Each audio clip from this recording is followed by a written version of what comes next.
After Aam Aadmi Party leader Atishi visited Rajghat, she's in fact heading to South Delhi's Bhogal, wherein she is scheduled to start an indefinite strike. She's also being accompanied by senior AAP leaders, including Sunita Kejriwal too. Over there, Sunita Kejriwal has addressed a gathering wherein she has spoken about Arvind Kejriwal's bail along with the water crisis too. In her first reaction, after Arvind Kejriwal's bail, she has also claimed that dictatorship is on the rise. Let's quickly take a listen. बहुत बहुत धन्यवाद madam जी। आप सभी को मेरा नमस्कार। इस अंचल से पहले मैं आपसे कुछ शेयर करना चाहूंगी। अभी कल ही आपके मुख्यमंत्री को बेल मिली। अभी सुबह ऑर्डर अपलोड होना था, ऑर्डर अपलोड नहीं हुआ और ईडी हाई कोर्ट पहुंच गई ऑर्डर को स्टे करवाने के लिए। इतना ये तो ऐसे हो गया Arvind Kejriwal is the most wanted terrorist of India. देश में तानाशाही इतनी हद पार कर रही है कि ईडी किसी को लिबर्टी भी नहीं देने के मुख्यमंत्री के अगेंस्ट वो स्टे के लिए चली जाती है।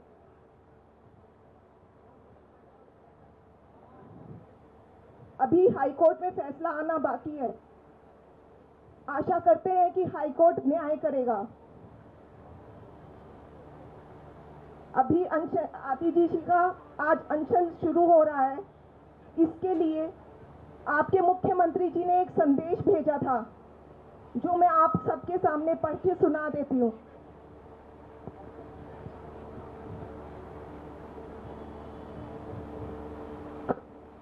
इस बार पूरे देश में भीषण गर्मी पड़ रही है।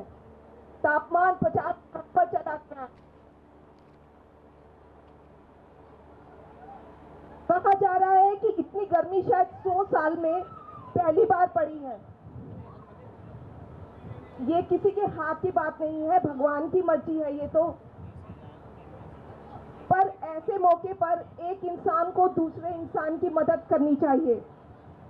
आपस में मिलकर समस्या को तो कम कर ही सकते हैं। वैसे हमारी संस्कृति भी रही है कि लोग गर्मियों में प्यासे लोगों के लिए फ्री पानी पिलवाते हैं।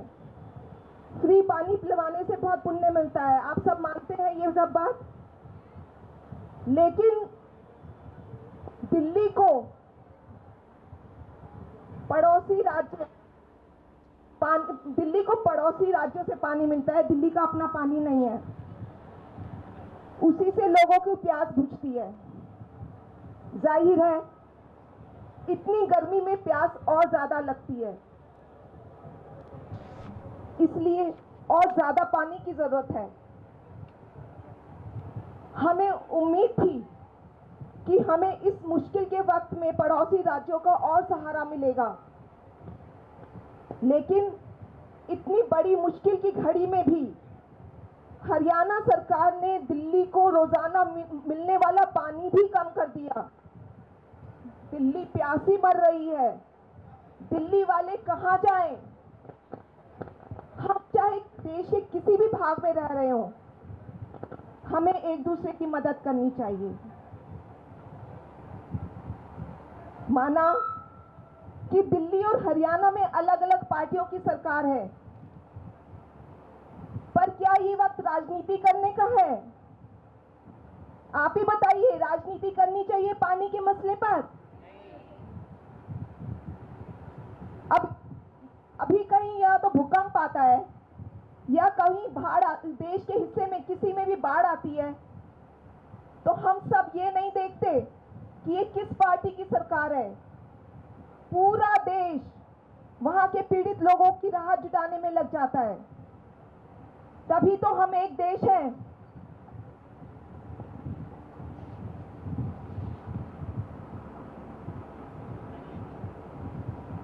लेकिन हरियाणा सरकार को इससे कोई फर्क नहीं पड़ता। हरियाणा सरकार को पूरी विनम्रता के साथ अपील करने के लिए हमारी कैबिनेट की साथी आतिशी जी सत्याग्रह कर रही हैं। वे अनिश्चितकालीन समय तक अनशन करेंगी। इस दौरान वो कुछ नहीं खाएंगी, सिर्फ जल ग्रहण करेंगी। अपने शरीर पर कष्ट सहकर तपस्या करेंगी। ये बेहद कठोर तपस्या है। वे ये दिल्ली के प्यासे लोगों के लिए कर रही हैं। केजरीवाल जी का कहना है कि जेल में मैं जब टीवी पे देखता हूं कि किस तरह से पानी की कमी से दिल्ली वालों को बेहद तकलीफ हो रही है, तो यहाँ मुझे बहुत पीड़ा होती है। मैं उम्मीद करता हूँ कि आतिशी जी की तपस्या सफल होगी और दिल्ली के लोगों को राहत मिलेगी। मेरी ओर से आतिशी जी को बहुत बहुत शुभकामनाएं। प्रभु उनकी रक्षा करे। नमस्ते। For more such videos, subscribe to the NewsX YouTube channel, hit the bell icon.